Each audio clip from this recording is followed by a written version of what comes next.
안녕하셨습니까? KCLC 릴레이 말씀 두 번째 시작하겠습니다. 지난번에는 신통일한국론의 서론을 말씀드렸습니다.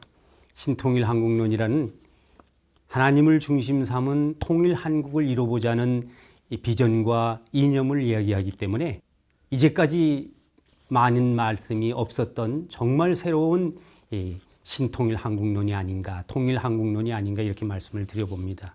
오늘은 두 번째 시간으로 신통일한국을 말하기 위한 좀 전제가 있다, 이런 말씀을 제가 해 올리겠습니다.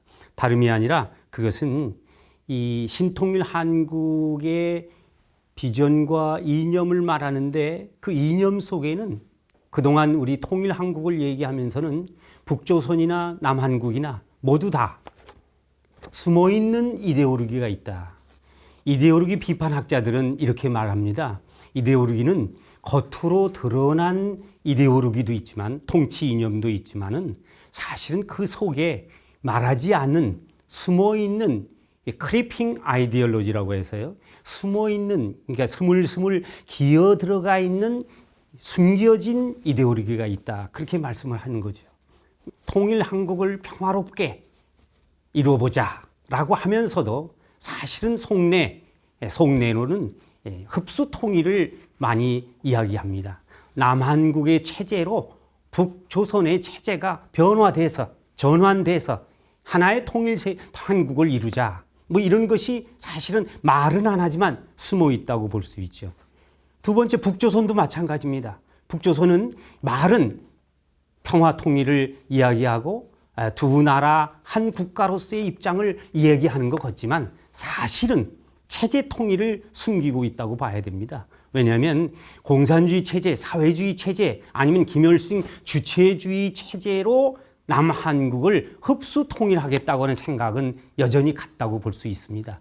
그렇기 때문에 이 숨어있는 이데올로기를 잘 우리가 간파해서 신통일 한국을 이야기해야 된다, 그렇게 말씀을 올리는 거죠. 신통일 한국은 바로 하나님을 중심 삼은 또는 종교적 신념을 바탕으로 한 통일 한국을 이루어야 되기 때문에 남한국이나 북조선이나 이런 숨어있는 이데올로기를 넘어서서 제3의 길을, 제3의 장을 열어가는 것이라고 봐야 됩니다. 그러기 위해서는 몇 가지 태도가 있다, 저는 그렇게 말씀을 드리겠습니다. 뭐냐면은 이 포월적 담론이 필요하다는 것으로 정리될 수 있죠. 포월적 담론이란 포함하고 넘어서는, 초월하는 그런 담론을 이야기합니다. 우리가 신통일 한국을 이야기할 때 그간 남한국이나 북조선에서 이야기해온 통일 한국론을 넘어서고, 그렇다고 해서 그들을 전부 무시하고 초월적인 이야기, 신에 관한 이야기만 해서는 아무런 설득력이 없기 때문에 현실적으로 남한국과 북조선의 통일 한국론을 잘 포함하고 수습하고 같은 것으로 이 기초를 삼으면서도, 그리고 또 다른 새로운 제3의 길, 제3의 장을 열어가는 것이어야 되겠다, 이런 것을 제가 포월적 담론이다, 이렇게 말씀을 드립니다. 바꿔서 말씀드리면 종교적 신념에 의한 통일 한국을 이야기하는 사람들도 현실을 무시해서는 안 됩니다. 그것은 종교적 영역에 통일 한국의 영역을 집어넣고 제한시키는 거거든요. 그러니까 그 제한을 넘어서려면 현실을 잘 인정하고 용납하고 받아들여야 됩니다. 받아들이면서도 그것에서 그치면 신통일 한국론을 이야기할 수 없습니다. 종교적 신념의 바탕을 둔 통일 한국론도 이야기할 없을 뿐만 아니라 새로운 한국론도 이야기될 수가 없는 것이죠. 더 나아가서 이런 포월적 관계는 하나 중요한 것이 있는데요, 인간에 의한, 인간에 따라서 지어지는, 만들어지는 그런 평화가 아니라 새로운 평화, 궁극적인 평화, 모든 인류가 보편적으로 다 함께 가질 수 있는 그런 평화의 통일 한국을 이루려면 그것이야말로 우리는 이 통일 한국에 대한 이야기가 종교적 신념의 바탕을 할 수밖에 없다.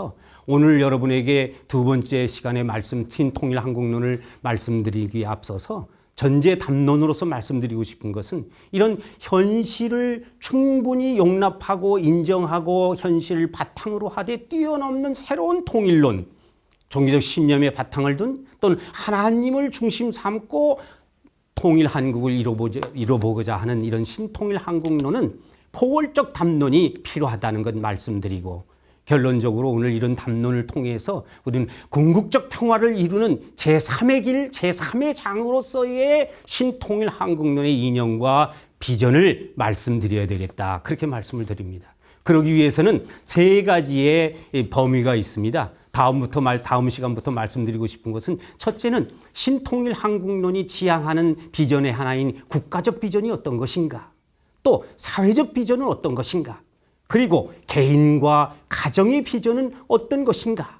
또 그거에 따른 이념이 어떤 뒷받침을 하고 있어야 되는가. 왜냐하면 이념이 없으면 실천적 행동이 따르지 않기 때문에 그렇습니다. 오늘 여러분 두 번째 만남을 통해서 신통일 한국론을 이야기하는 전제를 말씀드렸습니다. 이런 전제를 통해서 앞으로 다음 시간부터는 국가적인 비전과 이념, 그리고 사회적 비전과 이념, 나아가서 개인과 가정을 포함한 비전과 이념을 말씀드리기로 하겠습니다. 여러분 반갑고 고맙습니다. 감사합니다.